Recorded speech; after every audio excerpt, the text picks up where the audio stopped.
Ravi de vous retrouver toutes et tous pour ce nouveau numéro de prolongation en direct et en plateau, comme c'est le cas désormais depuis la rentrée une fois par mois. Dans la deuxième partie de l'émission, nous reviendrons sur toute l'actualité sportive du mois écoulé. Et puis dans la dernière partie, nous recevrons Cyrielle Pelletier qui vient de participer aux mondiaux par équipe de squash. C'était au Canada, les tricolores qui ont fini 6e. Également en plateau avec nous, François Ngoulevent qui viendra nous conter sa mésaventure lors de la dernière route du Rhum il y a un mois. Et puis James Beausoreille, qui est l'organisateur de la corrida d'Arnage, corrida qui aura lieu le 28 décembre prochain. On va débuter avec l'actualité sportive de ce week-end. Le basket tout d'abord, 12e journée du championnat de France de proie. Et le MSB qui a battu Paulac Orthez 83-78 vendredi soir. Après prolongation, c'est notre grand format de la semaine sur des images d'Amoun Chamsoudine. Face à des Béarnais également en grande difficulté depuis le début de la saison, les Monceaux entament le mieux la rencontre sous l'impulsion de Rodrigue Beaubois, auteur déjà de 7 points après seulement 4 minutes de jeu. Avec Charles Cahudi, auteur d'une magnifique contre-attaque, les hommes d'Herman Kunter comptent rapidement 11 points d'avance, 15-4 après 5 minutes de jeu. Et soudain, tout bascule. Le MSB multiplie les ballons perdus. Paulac Orthez en profite et inflige un 9-0 aux Monceaux en un peu moins de 2 minutes. Le MSB remporte néanmoins le premier carton 21-18.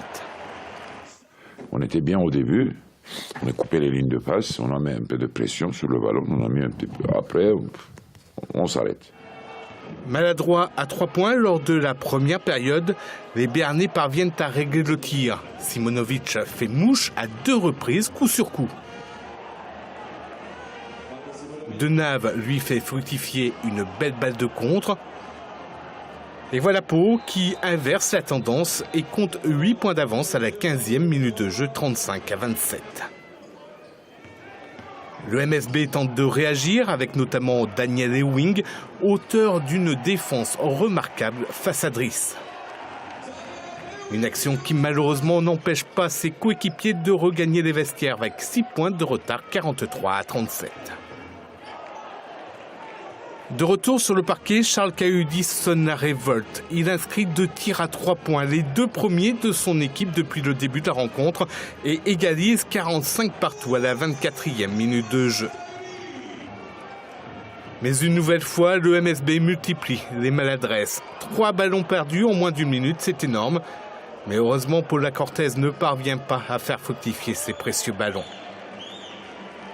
Résultat, un score serré, 51-50 à la 28e minute de jeu, toujours à l'avantage des Béarnais, car malgré leurs nombreuses occasions, les Monceaux ne parviennent pas à basculer en tête. La faute à des shoots trop souvent imprécis.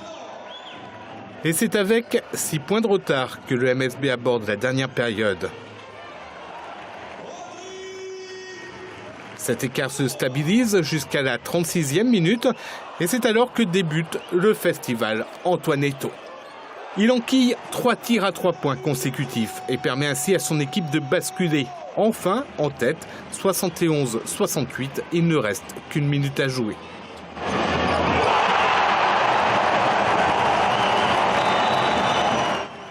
Simonovic, à son tour, inscrit un 3 points, 71 partout. Les dernières secondes du temps réglementaire n'apporteront rien. Direction la prolongation.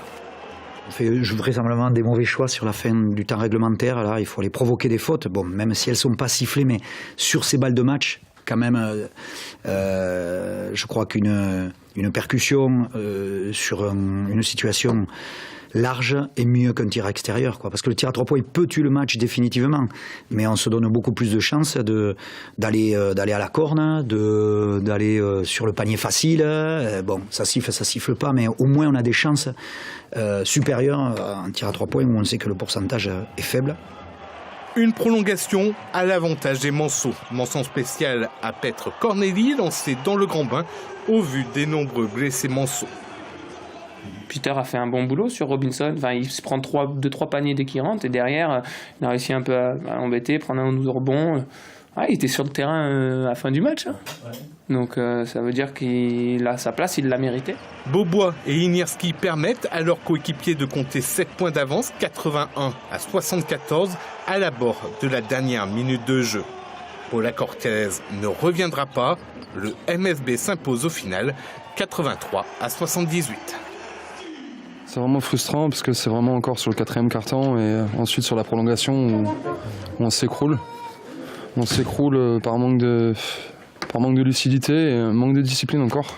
On a gagné, mais bon, aujourd'hui, je ne peux pas dire qu'on a fait un gros match. Il y a des choses qui ne sont pas mauvaises. Participation des jeunes, surtout Petre. Je pense qu'il va continuer à progresser comme ça. Bon, ils étaient très très moyens, mais par contre, victoire qui compte. Je pense qu'il y a aussi un facteur qu'on joue mardi, vendredi. Mardi, vendredi, c'est un peu compliqué. Les Manceaux évolueront de nouveau à domicile ce mardi soir face aux Italiens de Biella pour la dernière journée de la première phase de l'Euro Challenge. En jeu, la première place de la poule. Et on va voir à présent en panneau les autres résultats de cette 12e journée du championnat de France de Pro avec Villeurbanne qui a battu Gravelines 79-56. La victoire de Cholet face à Bourg-en-Bresse 91-77. Paris-Levallois qui est allé l'emporter au Havre 87-73. Autre victoire à l'extérieur, celle de Dijon à Nancy 73-64. Nanterre a battu Orléans 94-81. Strasbourg est venu à bout de Chalon-sur-Saône 56-52. Deux rencontres restent à disputer. Boulogne-sur-Mer, Rouen, ce sera ce lundi soir et Chalon-Reims, Limoges ce mardi. Au classement, sachez que les Manceaux occupent désormais la 12e place, mais ne sont qu'à une victoire de la 4e. En National 3 masculine, Jacques-le-Mans termine l'année 2014 par une victoire. Les Manceaux sont allés l'emporter à Malakoff 77-69. Ils sont 3e de leur poule avec toujours 2 victoires de retard sur les 2 co-leaders Gennevilliers et Poissy. Chez les filles, en revanche, déception pour Coulennes qui a été battue à Pont-Saint-Martin 75-65. Les Coulennaises se retrouvent désormais 5e de leur poule de National 3 féminine avec 3 points de retard sur le leader Orvaux. On passe au football avec les résultats de CFA2 dans le groupe A. Sablé n'a pu faire mieux que 0-0. Match nul donc à Locminé. Les Saboliens qui se retrouvent désormais 10e de leur poule.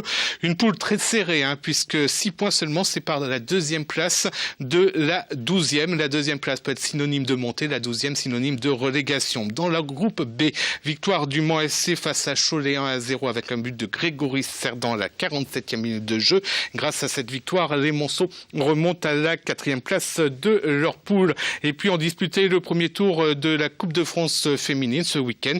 Les Mancelles sont allés l'emporter à Paris 16e 3-1. Autre équipe qualifiée pour les 32e de finale de la Coupe de France, Changé qui a cartonné au Havre 8-0. Les deux équipes sartoises connaîtront leur prochain adversaire puisque le tirage au sort aura lieu ce mardi 32e de finale à disputer les 3 et 4 janvier prochains. Le tennis de table avec tout d'abord l'ASL Le Mans qui a sauvé l'honneur samedi en National 2 masculine.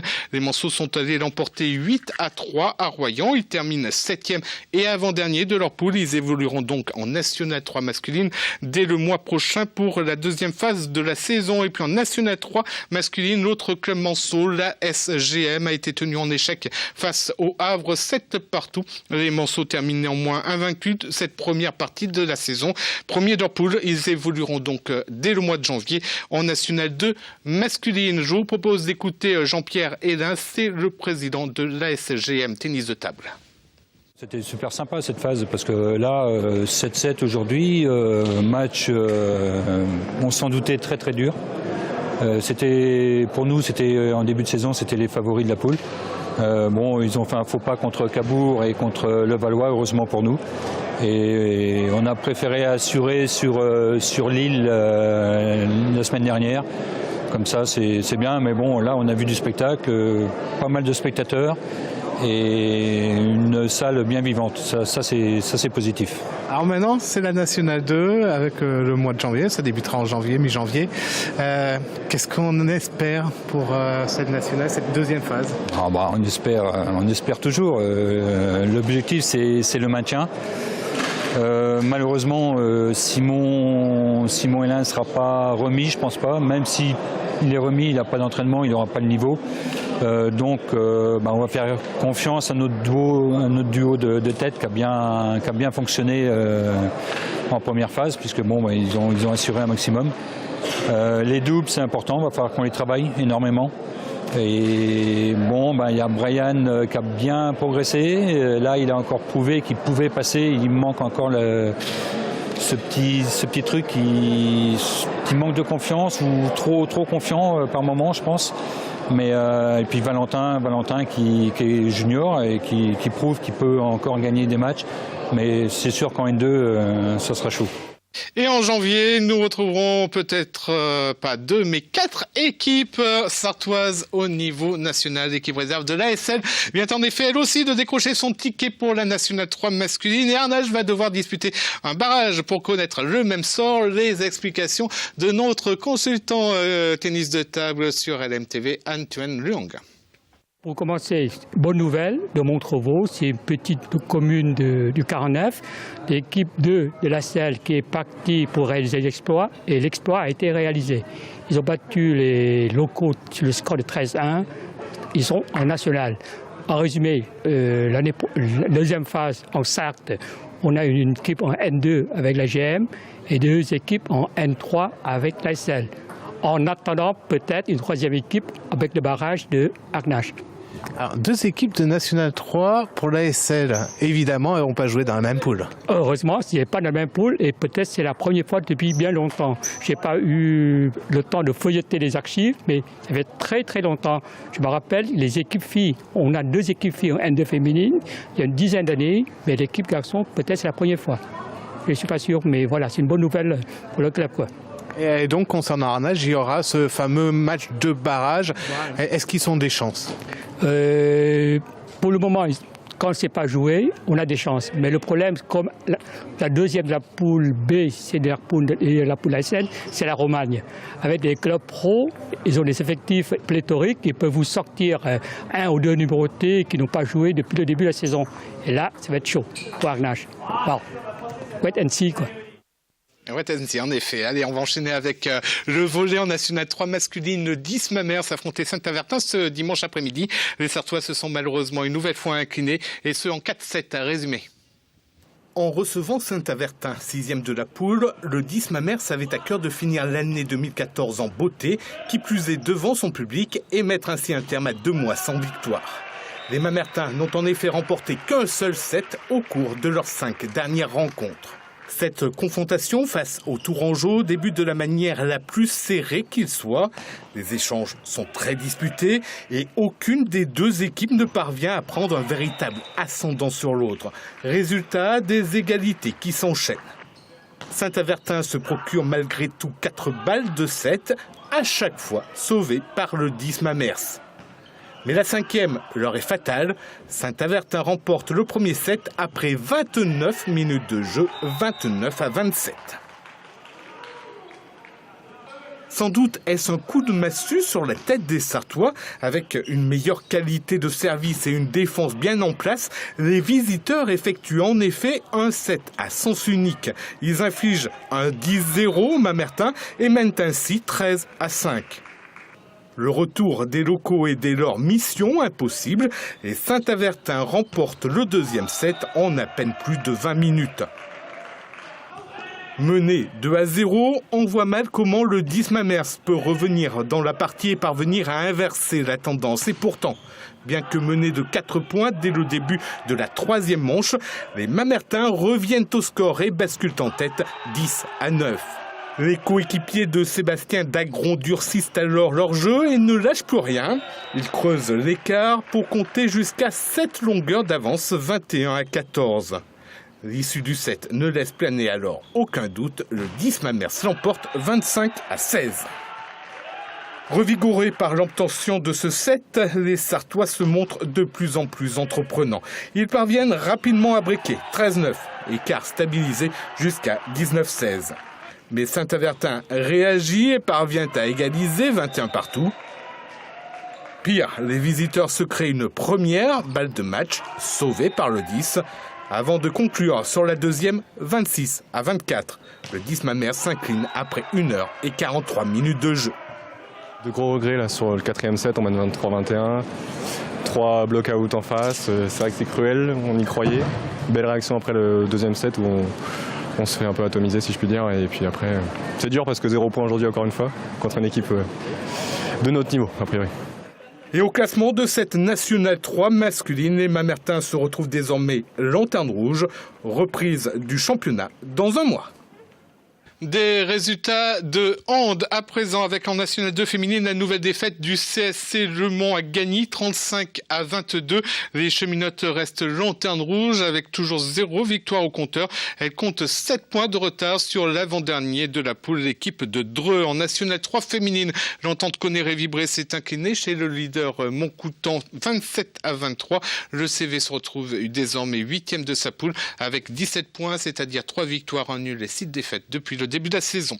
Enfin, en pré-national masculine, le MSH 72 a terminé l'année par une victoire. Les Manceaux se sont imposés face à Guérande 31-30. Ils se sont fait de grosses frayeurs alors qu'ils comptaient en effet 5 buts d'avance à la fin de la première période. Ils ont très mal débuté la deuxième, encaissant 4 buts lors des 3 premières minutes de jeu. Le MSH reste 3e de sa poule avec toujours 3 points de retard sur le leader, le SAM Vendée. Et puis en rugby, le RCM est allé l'emporter à La Baule 37-26.